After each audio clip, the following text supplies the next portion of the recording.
బాబాయ్ నమస్తే. నమస్తే. ఏం చేస్తుంటారు? వ్యవసాయం అండి. వ్యవసాయాన్ని ముంచేశాడు నిండా చంద్రబాబు నాయుడు అంటున్నారు కదా. మరి ఆయన ముంచేలా ప్రకృతి ముంచేసింది, ఆయన ముంచేసింది కాదు. తీవ్రంగా వ్యవసాయం చేసే వాళ్ళందరూ పూర్తిగా అడుగుజారి ఉన్నారు. ప్రకృతి వల్లే అంటారు. ప్రకృతి వల్లే. రేట్లు కూడా లేకుండా చేశాడు చంద్రబాబు నాయుడు అంటున్నారు కదా. చంద్రబాబు చేసింది కాదు, కాలం పరిస్థితి మారిపోయింది. అది అంటే రేట్లకి ప్రభుత్వానికి కూడా ప్రభుత్వం మరి ఏం గాడిదలు కాస్తుంది అంటున్నాడు కదా. మరి జగన్మోహన్ ఆయన చేసేది ఆయన చేస్తున్నాడు, అన్నీ చేస్తూనే ఉన్నాడు, అన్నీ నడుపుతున్నాడు, బాగానే చేస్తున్నాడు ఆయన. అది బాగానే చేస్తున్నాడు. ఏం చేస్తున్నాడు? ఈ 18 నెలల కాలంలో చంద్రబాబు నాయుడు రాష్ట్రానికి చేసింది ఏమి లేదంటున్నారు కదా. మరి రైతులకి 8,000 రూపాయలు పత్తి గిట్టుబాటు మద్దతు ఇచ్చాడు. కొంటున్నారు 8 ఏళ్ళకి. మీరు అమ్మారు ఏమన్నా? అంటే నేను పొలం మానేసాలండి. ప్రజెంట్ మానేసి కొద్దిగా లోతుని మునిగిపోయి ఉండా నేను. అంటే మీకు తెలిసిన వాళ్ళు ఎవరిదైనా కొన్నారా మరి 8 ఏళ్ళకి? 7,750 చేసి కొన్నారు. 7,750. 250 కూడా ఎందుకు తగ్గించారు? కత్తి నెమ్ము శాతం తగిలింది అన్నారు. అంటే ఏదో కుడాడంగా వెళ్తుంది, ఒక 100 అటు ఇటుగా పోతుంది. అది అంటే మరి రైతులను ఆదుకోలేదు మరి చంద్రబాబు నాయుడు అని చెప్పి మరి జగన్ ఎందుకు ప్రచారం చేస్తున్నాడు? ఏదో మాట్లాడబోతే జనంలో తిరగలేరు. జనంలో తిరగాలంటే అబద్ధాలు చెప్పాలి. జనానికి ఏమి చేయట్లేదు ముఖ్యమంత్రి, ఏదో అబద్ధం చెప్పి జనంలో తిరగాలి. జనానికి డబ్బు ఇచ్చి జనాన్ని తోలకపోతుండాలి. ఏడికి పట్టినా డబ్బు ఇస్తే జనం వెళ్ళిపోతున్నారు. ఇక్కడ కూలి చేసుకోవడానికి కూడా ఏమి లేదు. జగన్ డబ్బులు ఎత్తున్నాడు, మీటింగ్లకు వెళ్ళిపోతున్నారు. అట్లా జరుగుతుంది. మొన్న హైదరాబాద్ మీటింగ్కి జనానికి 1000 రూపాయలు ఇచ్చి తరలించారు. ఎక్కడి నుంచి? ఆంధ్రప్రదేశ్, అందరూ పత్తిపాడు నుంచి హైదరాబాద్ చాలా మంది పోయారు. 1000 రూపాయలు 1000 రూపాయలు ఇచ్చి తీసుకొని పోయాడు. లేకపోతే ఆడుండారండి ఆయనకి జనం డబ్బులు ఇచ్చి తీసుకొని పోవటమే. అది కాదు బాబాయ్, హైదరాబాద్కి ఆయన ఏదో కోర్టుకు హాజరవుతుంటే పత్తిపాడు నుంచి జనాలు తరలింప వెళ్ళారు. చాలామంది పోయారండి. లేదా ఆ జనం ఏడ నుంచి వస్తారండి? ఇంతకుముందు లేని జనం అభిమానం ఏం చేశాడు ఆయన? అభిమానం జనాన్ని నరగటం, చంపటం, గోతాల్లో మూట కట్టి వాగులు వేయటం, సంవత్సరాలు వేయటం, జీబులు పెట్టి తొక్కియటం, అభివృద్ధి. ఎవరికేం చేశాడండి? 3,000 పింఛన్ అన్నాడు, 5 సంవత్సరాలకు పెంచాడు 1000 రూపాయలు. అదే మన సీఎం గారు తొలి నెలలోనే 1000 రూపాయలు కల్పించాడు, 4,000 చేశాడు పింఛను. ఏది గొప్పతనం? అదే గొప్పతనం అంటున్నాడు. అది ఎట్ట గొప్పతనం? తొలి నెలలోనే ఇచ్చేసాడు 1000 రూపాయలు ఎక్స్ట్రా.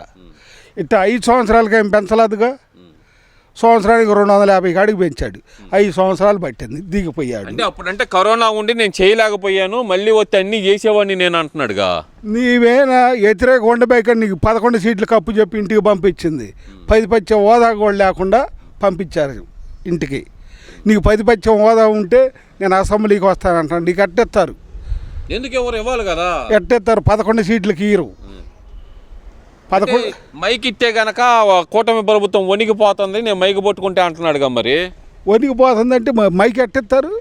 నువ్వు అసెంబ్లీకి వచ్చి దమ్ముగా వాది, నువ్వు అది చేయలేదే, నీకు చేయలేదు. నువ్వు ఇంట్లో ఉండి మైక్ ఎత్తారా? ఇంట్లో ఉంటే గెస్ట్ హౌస్ల్లో ఆడుంటే మైక్ ఇరు. అసెంబ్లీకి వచ్చి నువ్వు చేయలేదని దమ్ముగా వాది. అంటే నేను రానంటున్నాడు. ప్రతిపక్ష హోదా ఇస్తేనే మైక్ ఉండిద్ది అక్కడ అసెంబ్లీలో, లేకపోతే మైక్ ఉండదు, నేను రాను అందుకని అంటున్నాడుగా.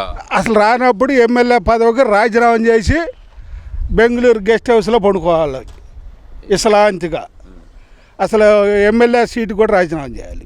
అది నెలకు 4 లక్షలు 5 లక్షలు ఎమ్మెల్యే తీసుకుంటారు. మీరు ఎందుకు రారు అసెంబ్లీకి? ఎందుకు మీరు దమ్ముగా మాట్లాడలేరు?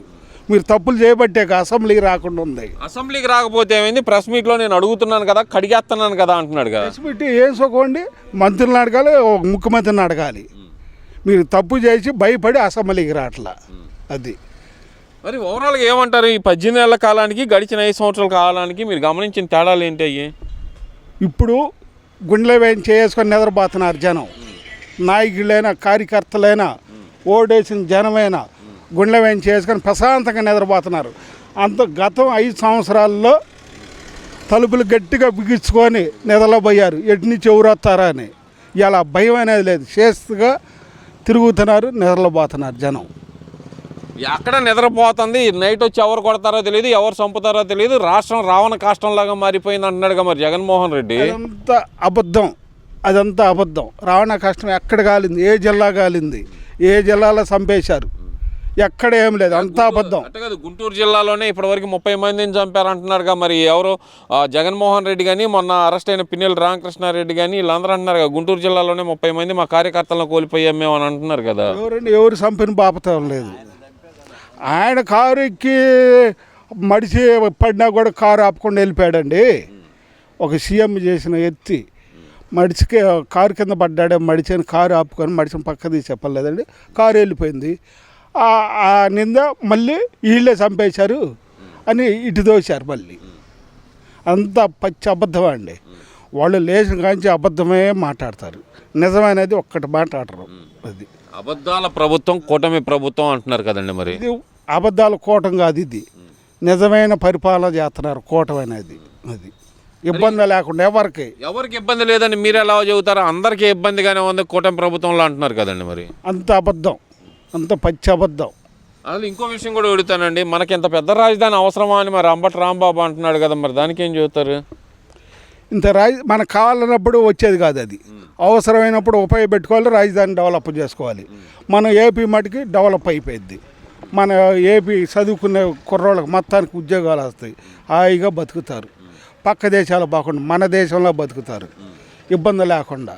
చేయగలరంటారా చంద్రబాబు నాయుడు దాన్ని? అసలు సాధ్యం చేయగలరంటారా? 100కు 95 చేస్తాడు, 100కు 95% చేస్తాడు.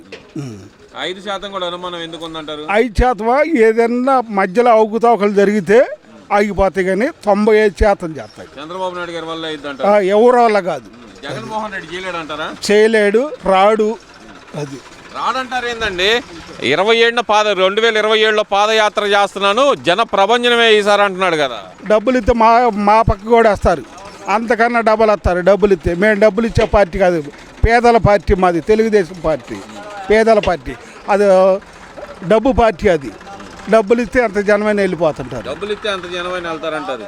మరి 29 అధికారం నాదే 2029లో, ఈసారి మామూలుగా ఉండదు నాతోటి అంటున్నాడు కదా. మరి కుంటోళ్ళు ఏం చేస్తారంటే అండి, 2 కళ్ళు లేనాడు నేను లెగితే మీరు బతకరంటారు. వాళ్ళు లేచేది లేదు, వీళ్ళు ఏమి చేసేది లేదు, లెగలేరుగా కుంటోళ్ళు.